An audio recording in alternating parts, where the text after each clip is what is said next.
వరంగల్ ఉరుసు దర్గా auto stand దగ్గరలోని మహాత్మా జ్యోతిరావు పూలే విగ్రహాన్ని ధ్వంసం చేశారు గుర్తు తెలియని వ్యక్తులు. ఈ ఘటనకు సంబంధించిన విజువల్స్ సీసీ కెమెరాలో రికార్డ్ అయ్యాయి. దీనిపై స్థానికులు పోలీసులకు ఫిర్యాదు చేశారు. పూలే విగ్రహం ధ్వంసం చేసిన నిందితులను కఠినంగా శిక్షించాలని డిమాండ్ చేశారు.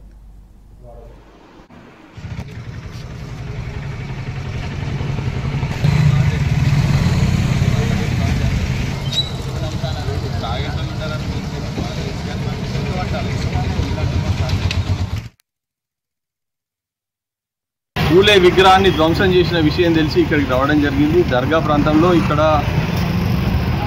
బీసీల కోసం పనిచేసిన మహానాయకుడు, ఒకసారి దేశాన్ని ఈ దేశ ప్రజల పట్ల ఉండబడే ఆత్మగౌరవాన్ని పిలిచే దిశగా తీసుకుపోయిన మహానాయకుడిని తను ఏదైనా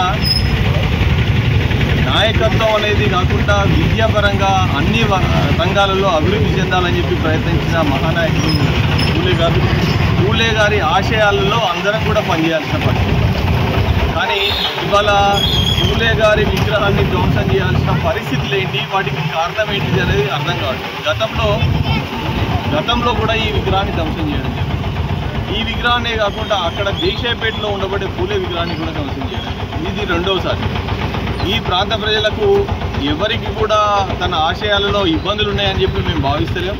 కానీ ఎందుకు ఇటువంటి చర్యలు జరుగుతున్నాయి, దానికి కారణాలు ఏంటి, వాటి అన్నిటినీ కూడా ఇవాళ పోలీస్ వ్యవస్థ కానీ మిగతా సామాజిక పరంగా ఏదైతే సామాజికంగా ఎవరైతే ప్రేరణ కల్పిస్తున్నారో వాళ్ళందరినీ కూడా వెలికి తీయాల్సిందిగా, వారి విగ్రహాన్ని ధ్వంసం చేయడానికి కారణాలు ఏంటి అని కూడా బయటికి తీయాల్సిందిగా మేము కోరుతున్నాం.